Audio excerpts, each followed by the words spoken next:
바울이 자기의 관례대로 이런 말을 합니다. 자기 나름대로의 어떤 매뉴얼이 있다는 거죠. 그래서 오늘 캠프 원신 예배로 드리면서 제목을 여러분이 신앙생활은 하나님 눈에 안 보이시죠? 어떤 분은 신앙생활이 되게 편하다고 하고 쉽다고 그러고 어떤 분은 신앙생활이 굉장히 어렵다고 합니다. 보이지 않는 하나님을 믿는 부분에 대해서. 그럼 왜 어떤 분은 어렵고 어떤 분은 쉽냐 할 때 우리 개인의 신앙의 매뉴얼이 본인도 모르게 잘 갖춰진 사람은 쉬운 거고요. 이게 없는 사람은 신앙생활 자체가 이제 어려운 거죠. 그래서 오늘 제목이 매뉴얼을 여러분 삶에 딱 세팅하는 캠프를 하시는 겁니다. 여러분이 가질 신앙의 첫 번째 매뉴얼이라고 할 때는 기준이 뭐냐면 이게 기준입니다. 하나님의 말씀이 딱 기준이 된 사람은 신앙생활 갈등할 이유가 없어요. 선택 헷갈리지 않습니다. 딱 기준이 정해져 있으니까. 요게 이제 딱 매뉴얼의 기준이고요. 두 번째는 여러분이 가정에 계신다, 직장을 가신다, 아니면 이사를 간다. 우리 삶의 많은 것들을 선택해야 됩니다. 그걸 보고 현장이라고 그러죠. 현장에서의 여러분의 삶의 매뉴얼입니다. 그럼 뭘 가지고 선택을 하시면 되냐? 전도라는 중심을 가지고 선택하면 정확하게 선택이 됩니다. 그러면 여러분의 인생의 거의 대부분을 어디서 보내시냐면 교회에서 신앙생활 하거든요. 우리는 교회를 떠나서 생각할 수가 없어요. 주일, 수요, 금요, 새벽. 계속 교회를 통해서 우리 신앙생활을 한단 말이죠. 그러면 교회 속에서의 매뉴얼입니다. 자꾸 어떤 분이 틀린 말을 해요. 신앙생활 열심히 하면 되는데 열심히 하는 게 아닙니다.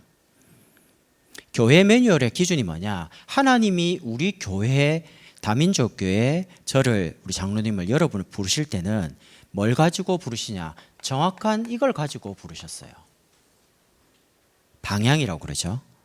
여러분이 설교를 득 들었는데 이게 발견이 안 되면 오늘 설교 뭔 말이지? 이렇게 되는 거고요.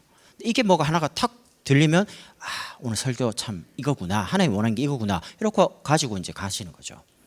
이게 이제 기준이라는 겁니다. 하나님의 말씀이 기준이라면 하나님은 지금도 말씀 가지고 이번 한 주간 2021년 한 해 응답을 쭉 이끌고 가고 계십니다. 그래서 그 말씀이 우리의 삶에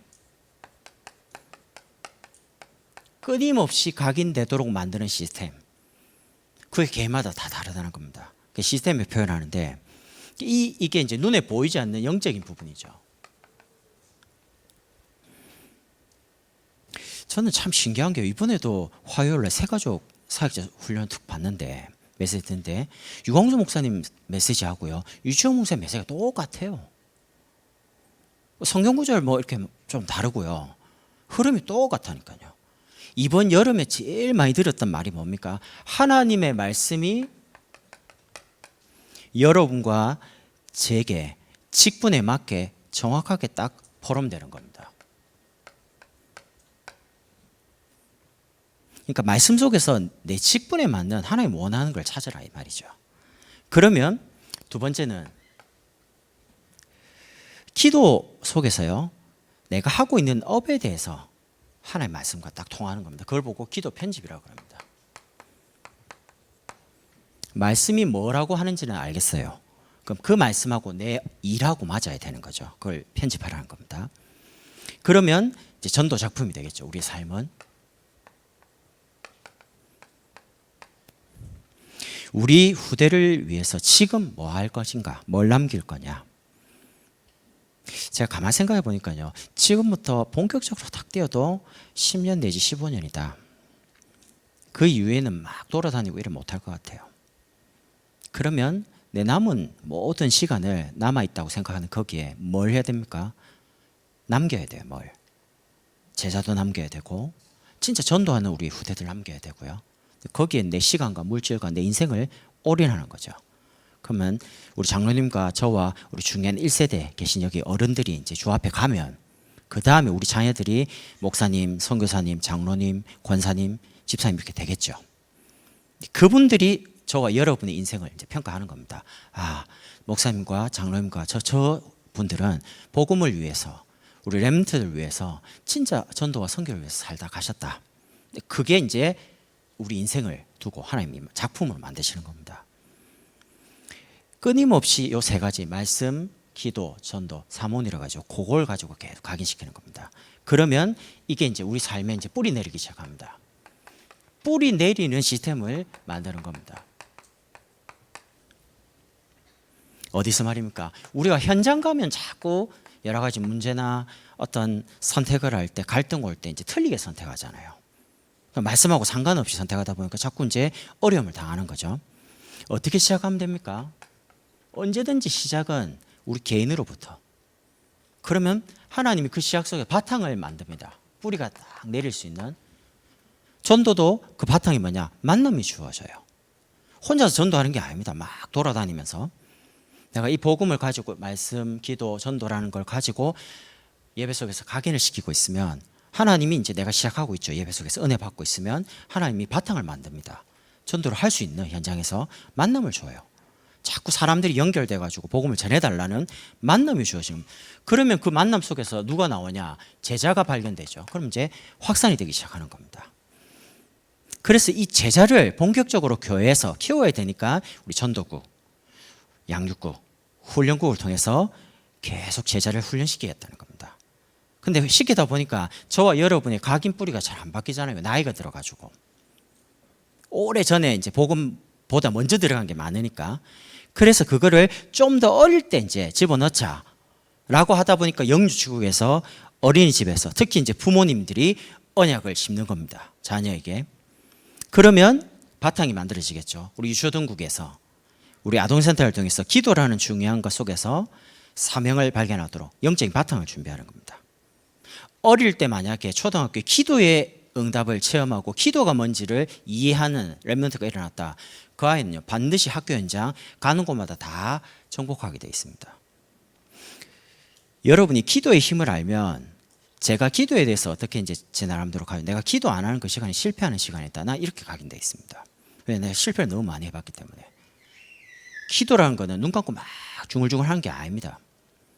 하나님이 원하는 말씀은 이미 이번 주에 나왔고, 성장, 하나님이 저와 여러분의 신앙과 삶과 모든 것을 성장시키길 원해요.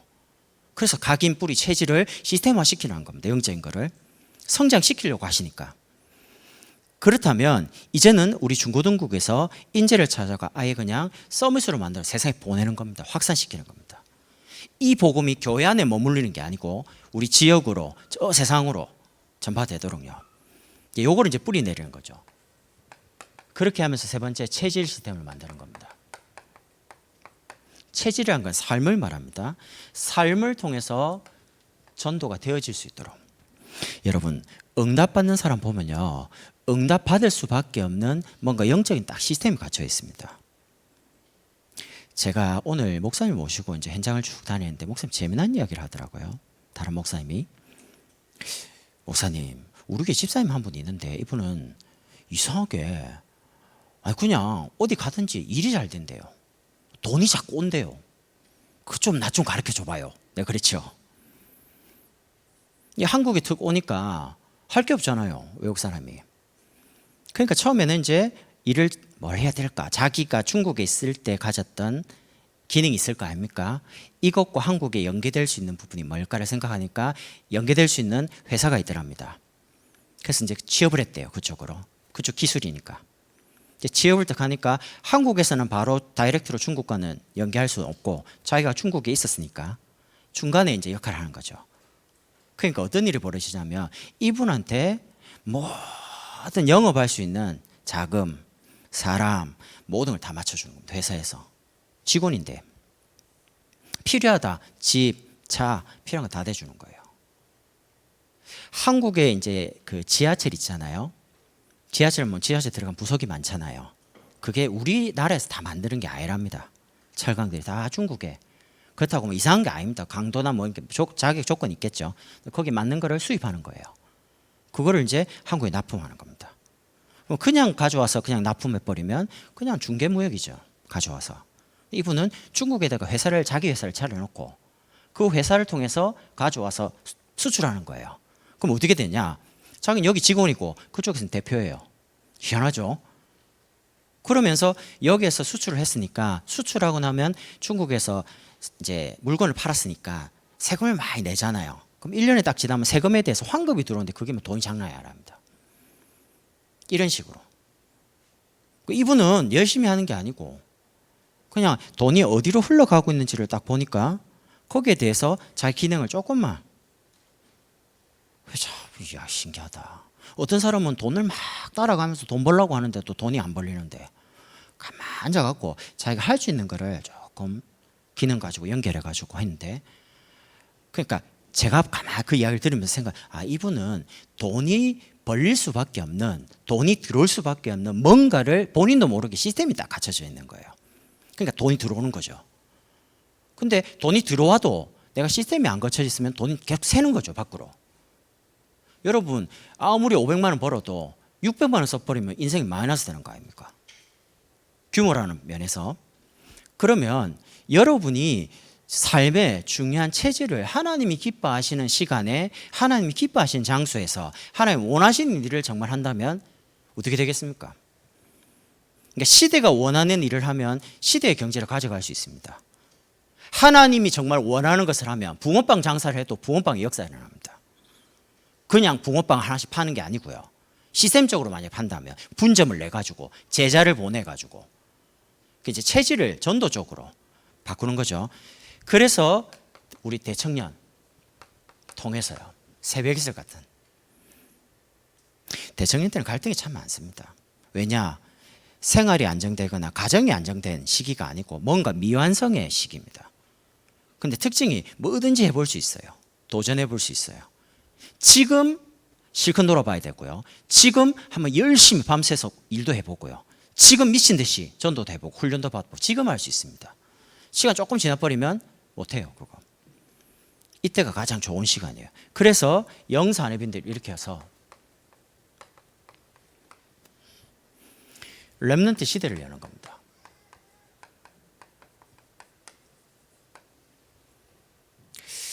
저는 이번 주에 성장 이렇게 단어를 하나님이 제목으로 주셨는데, 신앙생활 성장을 가로막는 내 속에 있는 잘못되어 있는 각인, 뿌리, 체질을 반드시 없앤다. 일단 알아야 되겠죠. 알았으면 고치는 게 아닙니다. 잘못되어 있는 그 속에 말씀을 계속 집어넣는 겁니다. 말씀이 내 생각, 내 마음, 내 영혼을 사로잡도록 그렇게 하면 돼요. 하나님이 나를 바꾸시는 자리에, 하나님 나를 변화시키는 자리에 내가 있기만 하면 돼요. 그게 예배의 자리입니다.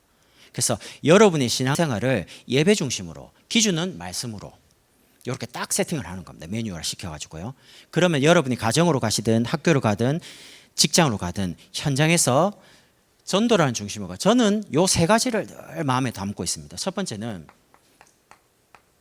나 자신입니다. 사역을 하든 교육자든 아니면 전도하는 사역자든 개인을 돕는 아무 상관없어요. 저는 개인이 세 가지에 늘 집중하고 있는 게 있습니다. 내 머릿속에 늘 생각하고 있는 거. 그게 뭐냐? 하나님이 가지고 계신 하나님의 것을 내 것으로. 내 것 가지고는 세계복음 못해요. 내가 가진 지식, 내가 가진 경험, 내가 가진 스펙, 그게 뭐 2, 3주 살릴 수 있습니까? 그 한계 있는데. 하나님의 것을 가지고 내 것으로. 그게 확실한 게 뭐냐? 이거라는 겁니다. 하나님의 말씀, 선명한 하나님의 뜻이니까 이거를 편집하고 이거를 내 속에 각인하는 것이 내 것으로 하는 겁니다. 두 번째는 하나님의 뜻입니다. 하나님이 정말로 원하는 것을 내 속에 담는 겁니다. 여러분, 신앙생활 하나님이 원하는 걸 잡으면 돼요. 그럼 하나님이 원하는 거는 이미 말씀에 나왔어요. 선명한 거는, 확실한 거는. 그러면 하나님이 원하는 거를 가지고 조금만 하나님을 향해서 기도하는 거죠. 그걸 보고 설계라 그래요. 그걸 보고 말씀이 자꾸 뿌리 내려요. 그럼 여러분이 보통 기도할 때가 언제입니까? 일이 잘 될 때요? 편안할 때? 행복할 때? 그러면 참 좋겠죠. 근데 그렇지 않습니다. 문제 왔을 때, 막 갈등 올 때, 사건 생길 때, 막 위기 올 때 기도 더 잘 되죠. 왜냐? 답답하니까.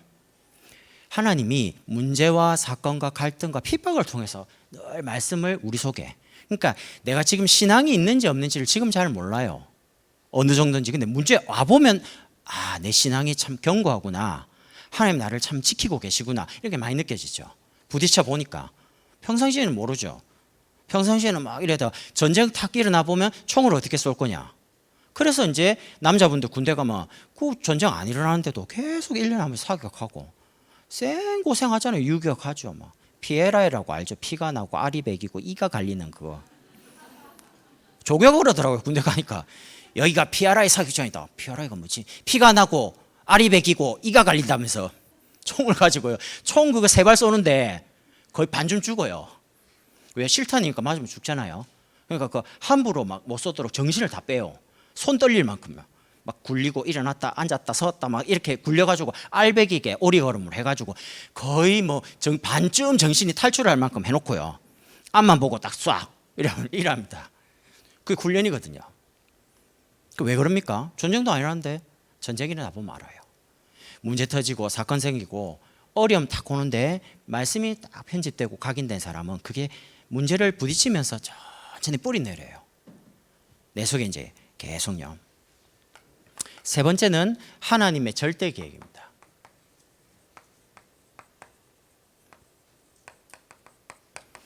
이건 안 하면 안 되는 거죠. 반드시 하나님이 이루시겠다는, 그게 내 현장 속에 나타나는 겁니다.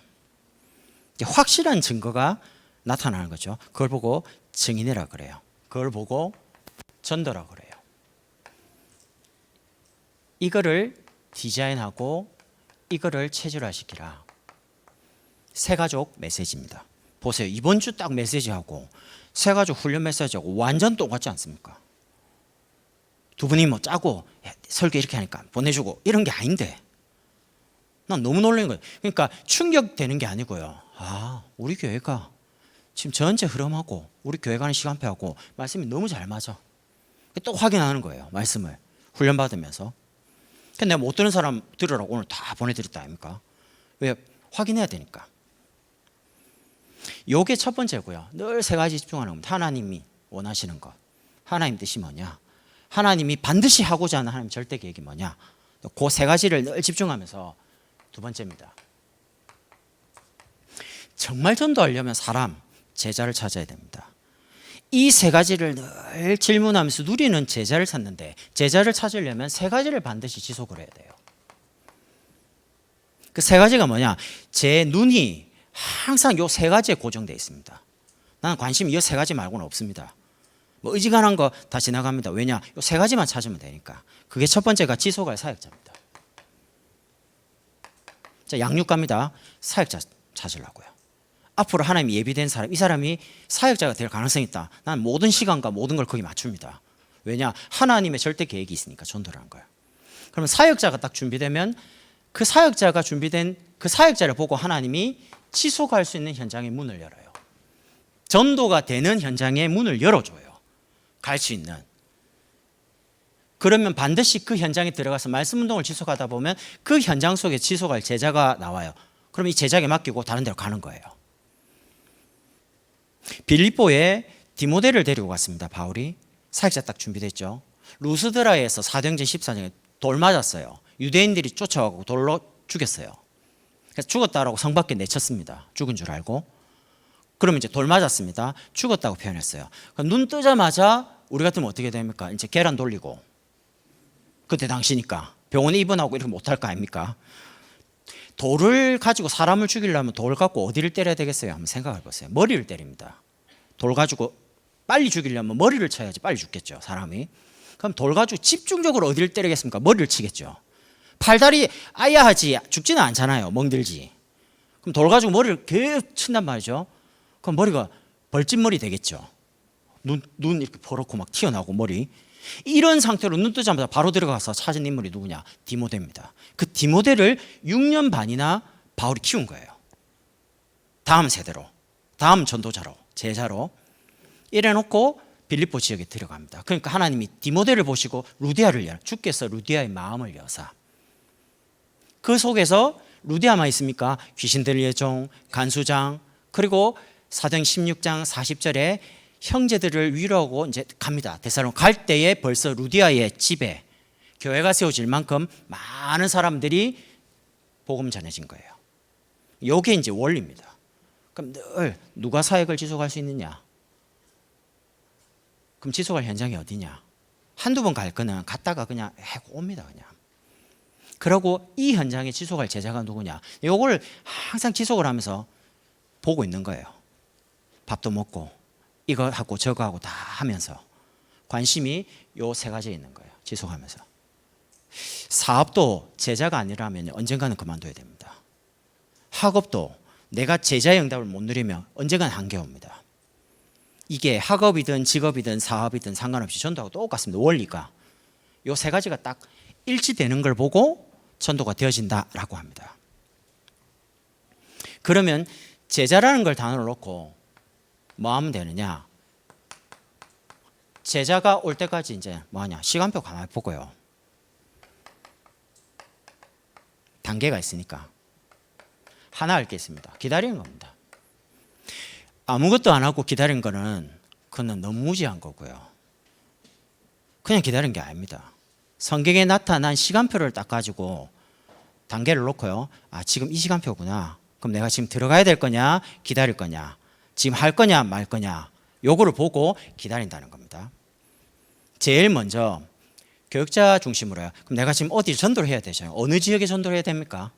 제일 먼저 지역부터 선정하는 거예요. 어느 지역에서 전도할 거냐.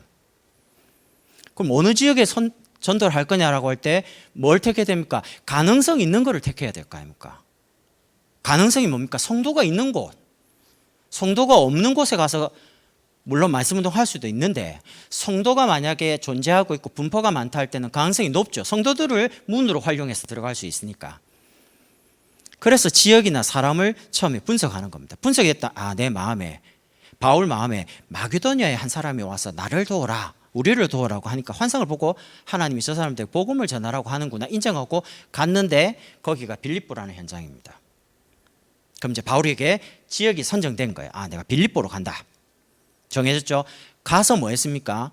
기도처가 있는가요? 계속 인도를 받습니다. 그때 빨레트에서 누구를 만납니까? 주께서 루디아의 마음을 여사, 루디아가 말씀을 우리 집에 와서 나를 주 믿는 자를 알거든 우리 집에 와서 이걸 계속 해달라는 거예요. 그러고 지속할 수 있는 다락방을 만듭니다. 그럼 다락방의 키가 뭐냐? 조장이라는 거예요. 집을 제공하는, 직장을 제공하는, 자기 사업처나 자기 직장에서 오픈해 줄 수 있는, 계속 모을 수 있는 중간 역할을 할 수 있는 조장이 분명하면 전도는 되는 것이고, 조장이 분명하지 않으면 그냥 모여서 성경 공부하겠죠. 그럼 시간 좀 지나가다가 코로나 터지면 모이지 마, 집합금지 이러면 안 모이겠죠. 왜냐? 이유가 없으니까. 그 키가 이제 이 사람 한 사람에 의해서 지역의 전도가 되기 시작하는 겁니다. 그러면 이제 개설해 놓고 그 다음에는 그 다락방과 이제 사람들이 모여 있는 그 주변을 서서히 이제 분석하기 시작하는 거예요. 모여 있는 그 사람들, 주변 사람들, 그쪽 지역을.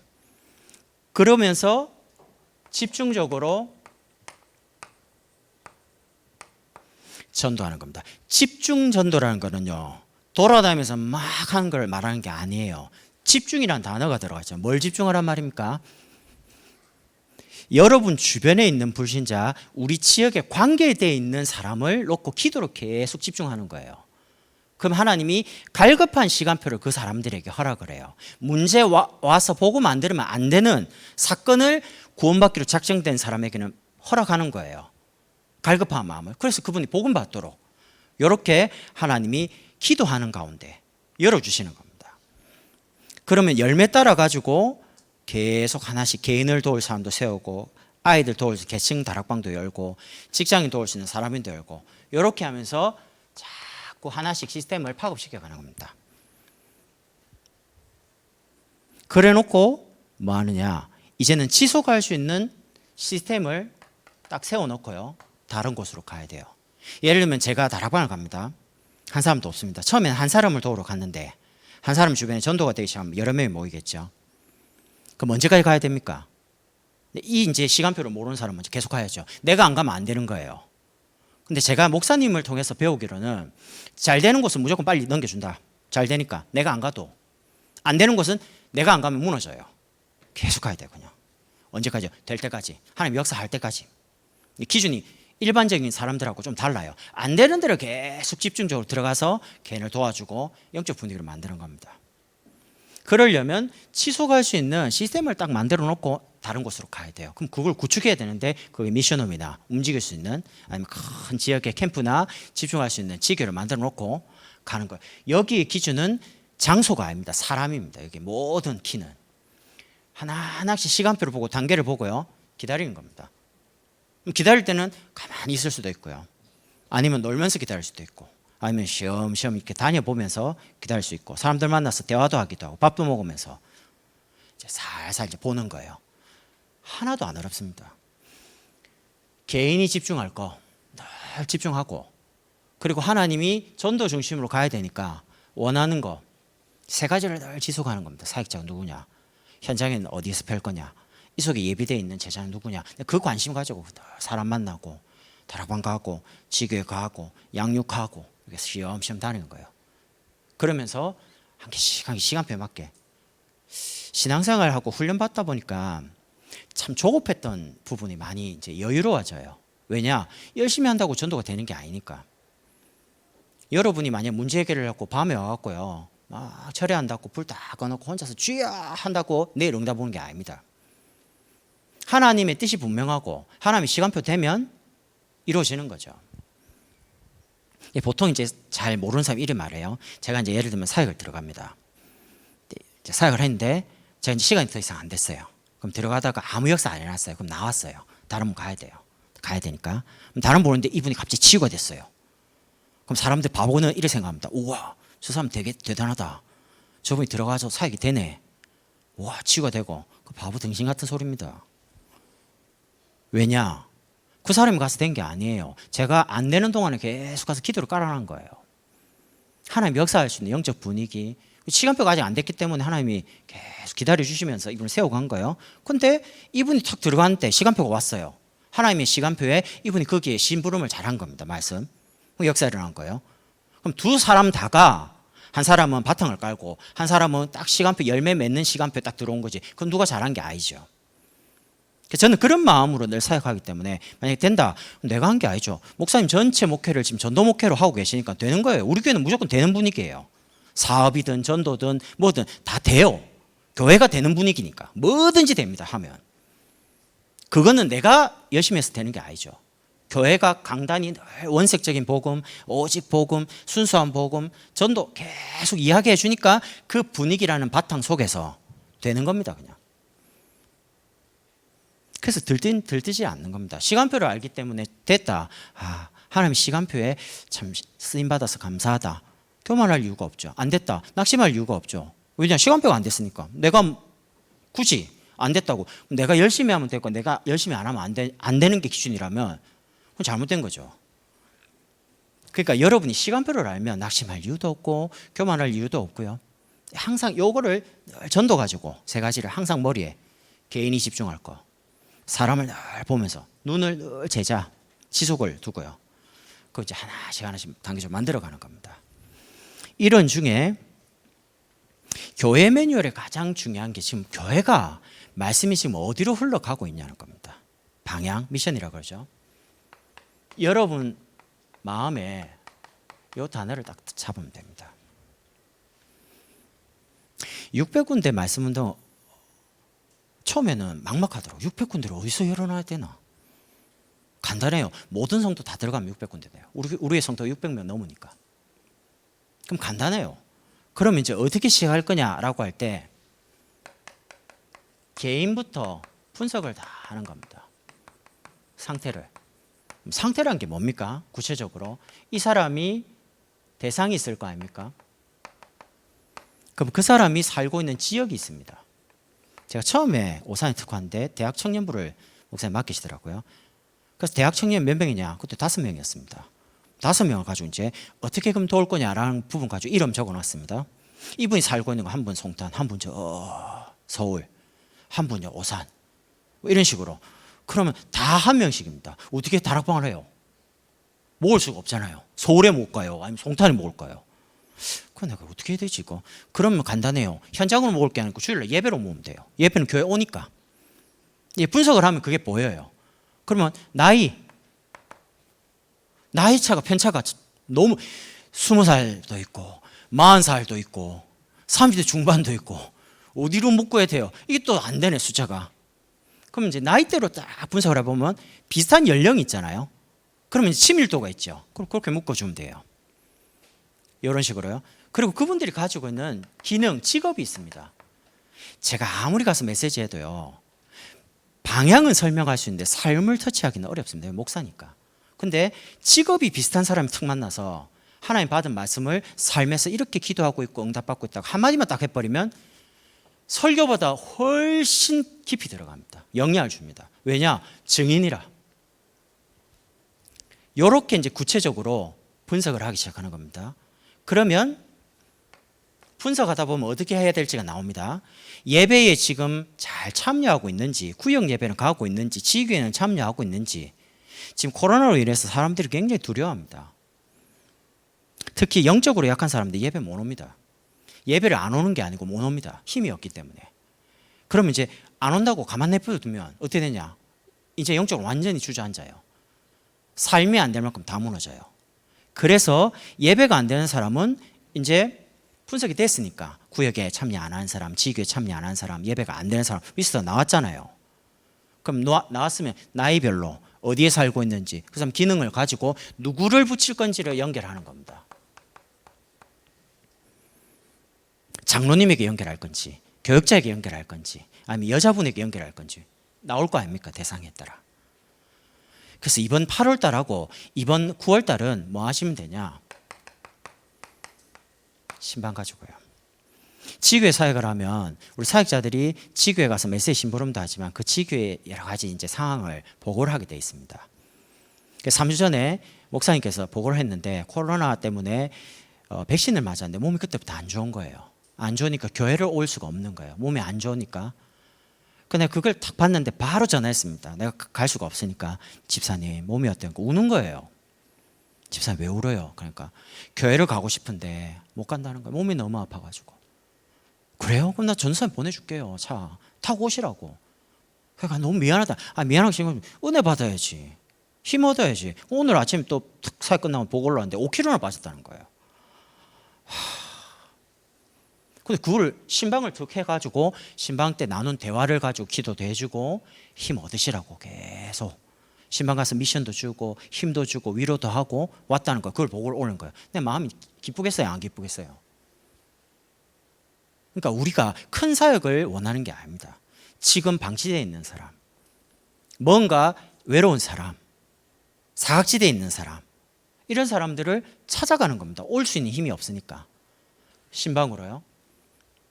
그리고 1대1로 다 연결해가지고 개인적으로 다 한 명씩 뭐 시댁 갔다 친정 갔다 잠깐 몸살이 났다 그런 것들은 이해합니다. 한 주 지나면 약 먹고 오는 경우에요. 그런 걸 말하는 게 아니고 그거 말고요. 예배가 아예 안 돼요. 그럼 이유 없이 그냥 안 되지는 않을까? 이유가 있을 거 아닙니까? 뭔가가. 그거를 알아야지 그분을 도와줄 거 아닙니까? 그거를 이제 찾는 게 분석이라요. 직접 모르면 그분과 친한 사람이 연락해서 요즘 너무 안 보이는데 어떻게 해? 그럼 이제 이야기 친하니까 이야기 듣잖아요. 그럼 뭐 때문에 뭐 남편 때문에 아이 때문에 몸이 안 좋아서 뭐 이야기 나올 거 아닙니까? 그럼 거기에 맞게 직접 갈 수 없는 사람을 보내서 도울 수 있는 사람이 부담 안 되는 선에서 지금 당장 교회를 오란 말이 아닙니다. 교회 올 수 없는 환경에 있는 사람이 더 많고 제가 어젯밤에 카톡을 권사님 저한테 목사님 방학인데 아이들도 좀 챙겨야 되고 줌 수업도 하고 학원도 가고 그리고 한 번도 아침에 일찍 사역을 나오다 보니까 남편에게 따뜻한 밥을 차려준 적이 없다는 겁니다. 그래서 내가 그 말 듣는데 마음이 좀 미안하더라고요. 그래서 내가 이렇게 말했습니다. 권사님 방학 끝날 때까지 오지 마. 안 와도 돼. 내가 사역할게 그냥. 오지 말고 아이들 챙겨주고 남편 밥 줘라. 지혜롭게 하자 우리가. 이걸 평생 해야 되니까. 이거는 배려한다는 의미가 아닙니다. 계속 해야 되거든요. 여러분이 남편 다 팽개치고 밖으로 돌아다니고 전도한다. 그거 하나님 원하는 게 아닙니다. 아이들 다 팽개치고 오직 전도 이라고 막 돌아다닌다. 그럼 요거도 먹어요. 불신자가 딱 볼 때 예수 믿는데 참 가정에 가가지고 화목하게 만들고 남편 잘 섬기고 그러고 아이들 막 이렇게 신앙적으로 잘 케어하고 누가 봐도요 정상적으로 보여야 돼 삶이. 아유 이상하다. 제가 지금까지 이게 신앙생활하면서 제일 많이 들었던 말이면 예수 믿는 사람 이상하다. 어떻게 이상한데요? 이상하대요. 많이 이상하대요. 그것도. 많이 이상한 거 한번 알려줄까요? 부산에 내가 들었습니다. 이분 집사님인데 집에서 나올 때 집에 문 안 잠그고 나옵니다. 왜? 하나님 지켜준다고. 나 그 말 듣는데 너무 놀래가지고 20년 전 이야기거든요. 지금처럼 이렇게 띠디딕 해가 그런 게 아니잖아요. 그럼 자동으로 잠기는 게 아니고 열쇠인데 그 남편 예수 안 믿어요. 근데 그 집사님 그러면 집사님 남편 예수 안 믿죠. 그러니까 안 믿는다는 거예요. 안 믿을 것 같다 영원히. 왜? 푸시는 남편이 멀쩡한 직장 다니는데 엘리트인데 부인 톡 보니까 예수를 믿고 교회를 다니는데 열쇠를 잠그지도 않고 나와. 하나님 지켜준다고. 열쇠 잠그고 나오세요. 제발 좀. 안 들어. 하나님 지켜주는데 왜 믿음이 없냐? 내가 믿음이 없는 겁니까? 그거 아니잖아요. 조금만 삶이 부신을 딱 볼 때 그냥 보편적으로 그래도 인정합니다. 그래서 이번에 이거 하자는 겁니다. 8월 여름 이제 더위 이제 조금 지나가고 가을 추석 되기 전에 그러면서 우리 교회 방향입니다. 이겁니다. 복음 대통령입니다. 복음 대통령 키운다는 거는 그냥 내용만 있어서 되는 게 아닙니다. 이게 이제 시스템이거든요. 그래서 지금 교회에서 외형적인 헌당을 준비하는 겁니다.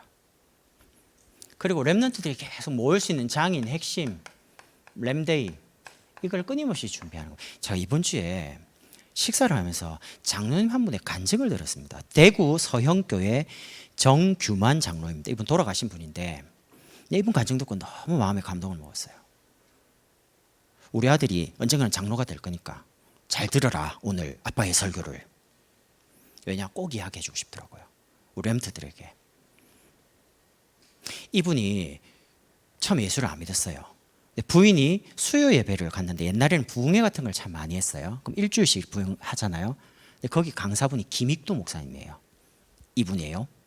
이분의 화려한 과거 전적. 이분이 와서 막 설교를 하는데 이제 이분이 수요일 날 부흥하다 보니까 늦게 마친 거예요. 오래. 그 집에 툭 들어가니까 남편이 보니까 밥도 안 차려있지. 교회 갔다 오는데 열받을 거 아닙니까? 바로 뺨 팍 때는 거예요. 열받아가지고. 그럼 이제 부부싸움 나겠죠. 이분이 툭 맞았는데 철푸덕 주저앉으면서 다시 일어나가지고 여보 화가 풀릴 때가 그럼 이쪽도 때리라면서. 이분이 얼마나 화가 나는지 뺨을 때리려 하다가 가만 생각해보니까 부인이 원래 그런 분이 아니거든. 막 죽여라 막 이런 사람인데 갑자기 화가 풀릴 때까지 여기서 때리라 그러니까 이분이 남편이 교회에서 뭔 일 있었냐는 거예요. 그런 행동 안 할 거 아닙니까 부인이. 이분이 그럼 오늘 교회에서 밖에서 목사님이 오셨는데 이분이 이런 말을 했다는 거야. 하나님이 주시는 복을 받아야 될까 이가. 자기가 그 말을 듣는데 너무 눈물이 나고 그게 맞다고 인정이 되니까 그럼 하나님 주신 복이 뭐지? 이렇게 이제 막 생각하다 보니까 말씀 듣고 늦게 온 거예요. 그러면서 이분 진짜 마음에 있는 겁니다. 남편 손을 탁 잡으면서 여보 하나님 주신 복을 당신도 좀 받으면 좋겠다고. 진짜 마음에 우러나온 마음이겠죠. 교회 가자 한 번만 이런 게 아니라는 말이에요. 남편이 툭 손을 툭 잡으면서 울면서 이야기하니까 마음에 그래 그럼 한번 가볼까? 붕에 기니까 한 번씩 며칠간 간 거예요. 갔는데 제일 많이 마음이 하나님이 주신 진짜 복을 받자. 이게 이제 본인에게도 마음이 뭔가 딱 온 거예요. 근데 이분의 원래 부분이 뭐냐? 알코올 중독입니다. 일을 못합니다. 부인이 일을 해서 가정을 먹여 살려요. 기능도 없어요.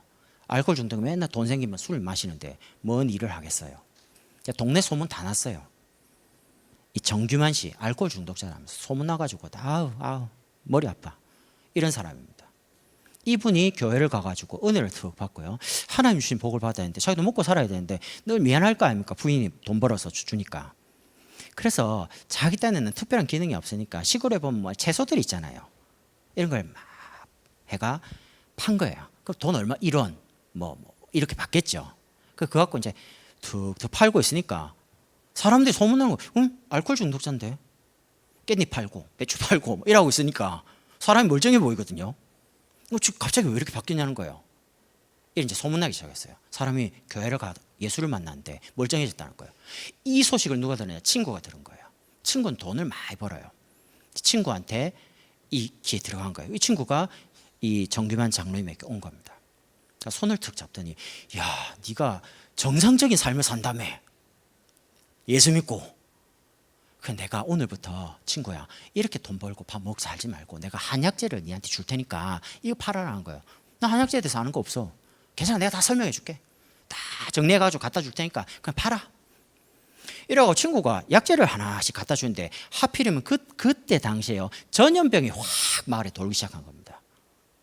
그럼 이제 전염병 도니까 약을 먹어야 되잖아요. 병원에 가는 게 아니잖아요. 한의원밖에 없었는 시절이니까.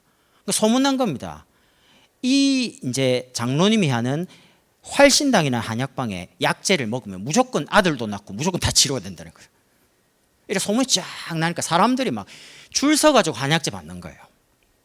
이래 받아가지고 그럼 돈이 이제 현금 줄 거 아닙니까? 요즘 같이 카드가 아니잖아요. 그럼 주면 돈을 받아갖고 막 포대에 그냥 집어 넣는 거예요. 돈 푸대에. 이러고 돈을 너무 많이 번 거예요. 이러면서 이분이 신앙생활을 하면서 가운 3개를 만들었답니다. 정규만 장로님, 첫째, 주일을 성수해서 건강의 복을 받고, 둘째, 11조를 철저히 해서 물질의 복을 받고, 셋째, 목회자를 선대하고 잘 섬겨서 자녀가 잘 되는 복을 받자. 이분이 처음에 받았던 그 은혜 있잖아요. 하나님 주시는 복을 받자. 라다 보니까 그 3개를 이제 가운으로 딱 담은 거예요. 이래가 신앙생활을 하는데, 이분이 돌아가셨는데 1957년 완전 전쟁 이후 아닙니까? 한국이 폐허가 된 그 시대에, 한국의 돌도 희한한 시대에 돌 가지고 대구 서영교회를 전체를 돌 가지고 이분이 헌당을 했습니다. 혼자서. 그럼 어느 정도 돈 버는지 알겠죠? 그냥 돈이 그냥 푸대에 들어오는 대로 지나가는데 또 푹 쓰러지더랍니다. 보니까 신학생이래요.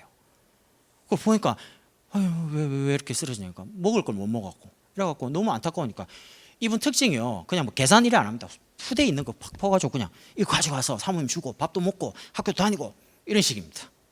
왜냐? 그럼 부담스럽은데 이거 안 주셨대요. 이러면 괜찮아, 하나님 주신 거니까, 내가 본 게 아니야, 하나님 주신 복을 받았기 때문에, 막 이런 식입니다. 계산을 안 해요. 10만 벌면 10,000원 이런 게 아닌 거죠.